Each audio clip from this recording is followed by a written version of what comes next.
Security forces کا تو بڑا جانی نقصان ہوا تھا اور اس میں زخمی بھی وہ ہوئے تھے، شہید بھی ہوئے تھے، تو اس لیے عام لوگوں کو یہاں پہ آگے بڑھنا پڑا، پیش قدمی کرنا پڑی اور انہوں نے یہ قبضہ جو ہے یہ چھڑا لیا ہے۔ جو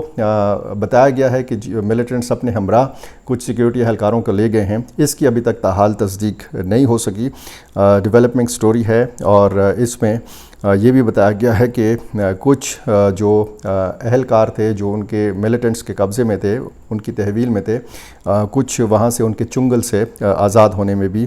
کامیاب ہوئے ہیں۔ یہ تھانہ شاہی کوٹ کی حدود ہیں، علاقہ ہے خارا سنی درہ۔ یہ 163 ونگ سکاؤٹس کی چیک پوسٹ پر یہ حملہ بتایا گیا ہے، اور اس میں یہ بتایا گیا ہے کہ یہ جو شاہی کوٹ چیک پوسٹ ہے، اس کے آس پاس جو آبادیاں ہیں یہاں پر بھی ایک صورتحال کافی کشیدہ تھی۔ باقاعدہ اعلانات کیے گئے اس مقامی علاقے میں کہ جی یہ والی صورتحال پیدا ہو گئی ہے، تو لوگوں نے باقاعدہ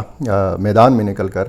یہ مقابلہ کیا ہے اور یہ صورتحال پیدا ہوئی ہے۔ جو بھی اس حوالے سے مصدقہ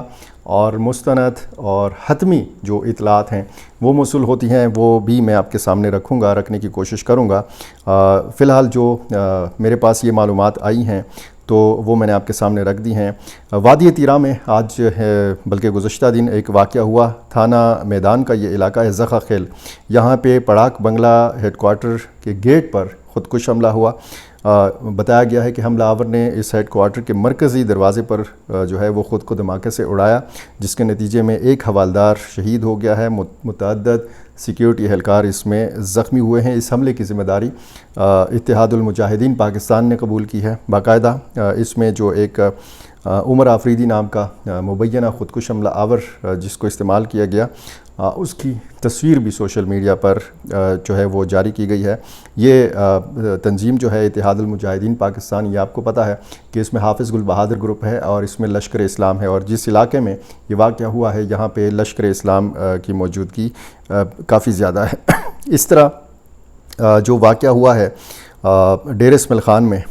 اس کی تفصیل یہ ہے کہ یہ ڈیر اسماعیل خان کی تحصیل کلاچی ہے، یہاں پر سیکیورٹی فورسز کے اوپر حملہ کیا گیا ہے، اور یہ حملہ جو ہے یہ ناکام بنایا گیا ہے۔ یہ سیکیورٹی فورسز کی جانب سے بتایا گیا ہے 4 ملیٹنٹس کو مارا گیا ہے، اور اس میں 2 جوان جو ہیں سیکیورٹی اہلکار جو ہیں یہ شہید ہو گئے ہیں، اور یہ صورتحال ڈیر اسماعیل خان کی ہے۔ ڈیر اسماعیل خان کی اس جھڑپ میں ایک high value target commander Jahanzeb المعروف محاذ لونی، اس کے حوالے سے بتایا گیا ہے کہ یہ اس جھڑپ میں مارا گیا ہے۔ یہ صورتحال ڈیر اسماعیل خان کی ہو، جنوبی جو باقی اضلاع ہیں یہ، اور پھر آپ بالائی اضلاع میں دیکھیں، خصوصاً جب ہم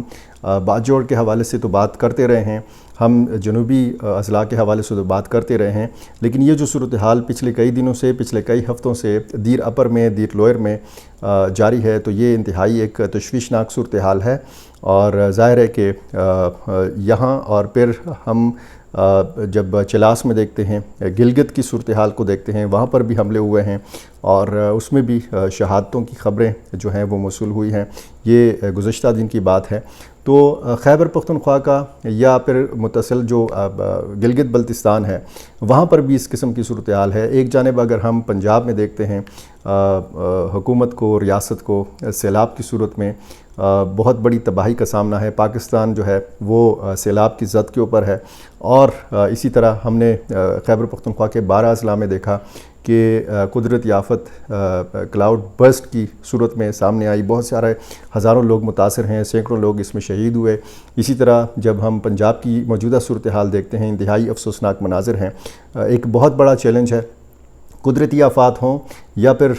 دہشت گردی ہو، کسی بھی معاملے پر سیاست نہیں کرنی چاہیے، لیکن سوشل میڈیا پہ آپ دیکھ رہے ہوں گے کہ یہ جو امدادی سرگرمیاں ہیں یا جو دہشت گردی کے واقعات ہیں، تمام کے تمام اس طرح کے معاملات پر بھی سیاست ہوتی ہے۔ تو یہ ڈیولپنگ سٹوری جو اپر دیر کے حوالے سے تھی، صورتحال جو بھی اس کے حوالے سے نئی اپڈیٹس اگر آئیں گی تو میری کوشش ہوگی کہ میں بر وقت آپ کے سامنے رکھ سکوں۔ میرا چینل آپ نے ابھی تک سبسکرائب نہیں کیا، یہ کر لیجئے اور مجھے اپنی رائے سے ضرور نوازا کیجیے۔ بہت شکریہ۔